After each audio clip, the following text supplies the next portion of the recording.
Okay, so if you've spent even 5 minutes on Book Talk, you have absolutely heard of it. A Court of Thorns and Roses isn't just a book anymore, it's a whole phenomenon.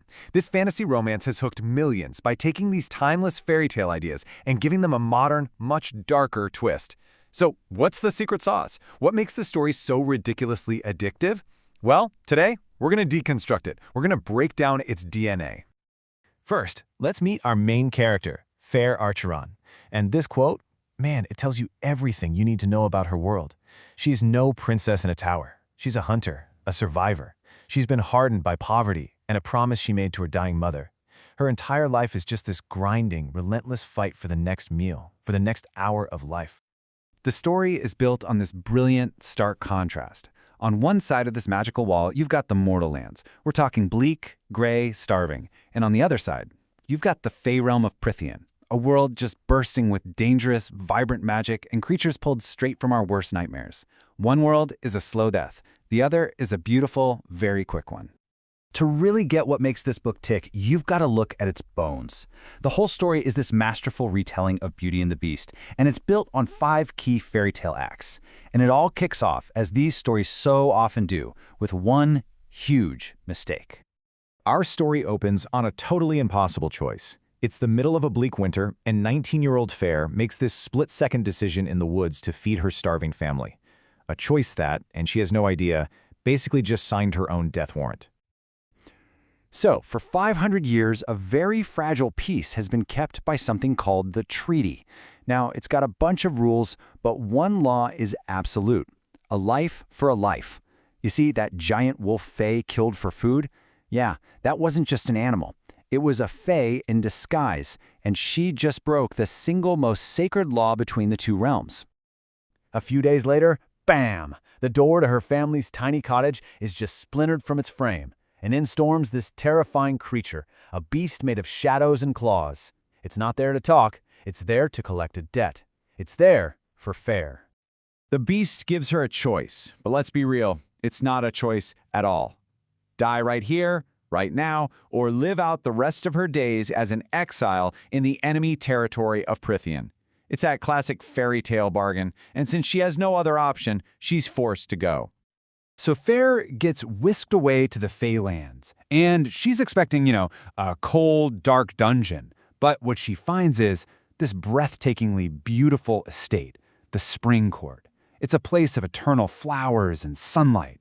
Her prison is a paradise, but make no mistake, it is still a prison. And her captor? Well, he's just as deceptive. The beast that tore her from her home is revealed to be Tamlin, the High Lord of the Spring Court.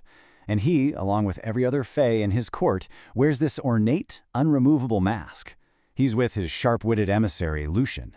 They aren't monsters, but they're definitely hiding something. And here we get that classic, irresistible, slow-burn romance. Fair's fierce hatred for her captor starts to soften into this confusing, passionate attraction. Tamlin isn't cruel. He's brooding and, weirdly, protective. But there is a shadow hanging over this perfect place. The estate is almost empty, and everyone keeps talking about a mysterious blight that's poisoning the magic of Prythian. As it turns out, this whole blight thing isn't a sickness. No, it's a curse, deliberately cast on Tamlin and his court almost 50 years ago, and the clock is just about to run out. The real villain of our story is Amarantha. She's this powerful general from a foreign land who came to Prythian and, through violence and dark magic, just declared herself High Queen. The masks, the weakened magic, the empty court, it's all part of her curse, designed to break the High Lords, starting with Tamlin. And this is where the stakes get just insanely high. For almost 50 years, Tamlin has been trying to break this curse by making a human girl, who, by the way, has been taught to despise Fae, fall in love with him. So when he finally sends Fair home to keep her safe, he knows he only has 3 days left. He is choosing her life over his and his court's freedom. But once Fair learns the truth, oh no, she refuses to let him make that sacrifice. She crosses back into Prythian, but she's too late. The Spring Court is destroyed. The deadline passed. Amarantha has dragged Tamlin and his entire court to her sadistic fortress, a dark kingdom she carved out under the mountain. So Fair confronts the tyrant queen, and Amarantha, who is just amused by this mortal's bravery, offers a new, even crueler bargain. If Fair can survive 3 deadly tasks, Amarantha will free them all.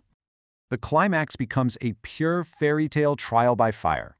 As a mere human, Fair has to face 3 challenges, and each one is designed to break an immortal.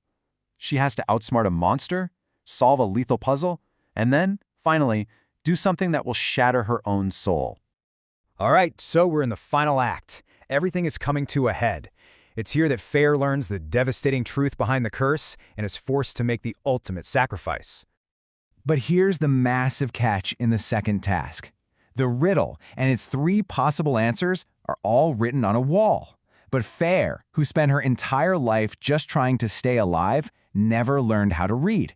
Amarantha has designed a trial that is literally impossible for her. But the cruel queen, in all her arrogance, had actually given Tamlin another way out from the very beginning. A different riddle. If a human girl who genuinely loved him could solve it, the curse on all of Prythian would break, just like that. And as Fair faces what looks like certain death in her final task, her mind flashes back, not to the impossible words on the wall, but to Amarantha's riddle. And she remembers a key conversation, a forgotten argument she overheard months ago between Tamlin and Lucian. And that's it. The answer just clicks into place. A gift and a curse, a poison and a cure, a heart of stone that beats like a drum. The answer is love, and she shouts it for the entire court to hear, finally fulfilling the curse's real condition. So she wins. She breaks the curse. But Amarantha, in a final act of pure spite, refuses to honor the deal. She snaps Fair's neck. She kills her. It's a devastating turn, but it's too late. With the curse broken, Tamlin's full, terrifying power as a High Lord surges back, and he unleashes all of it on his tormentor. But the story doesn't end there. As Fair's soul is fading, the 7 High Lords of Prythian, their magic finally restored, combine their power. They give her the ultimate gift, new life. They resurrect her, but she doesn't come back human. She is made, reborn as one of the immortal High Fae she used to hate.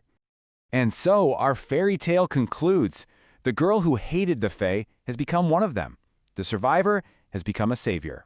But this victory came at such a profound cost, and it leaves us to wonder, in gaining immortality and saving the world she grew to love, what essential piece of her human heart did she lose forever?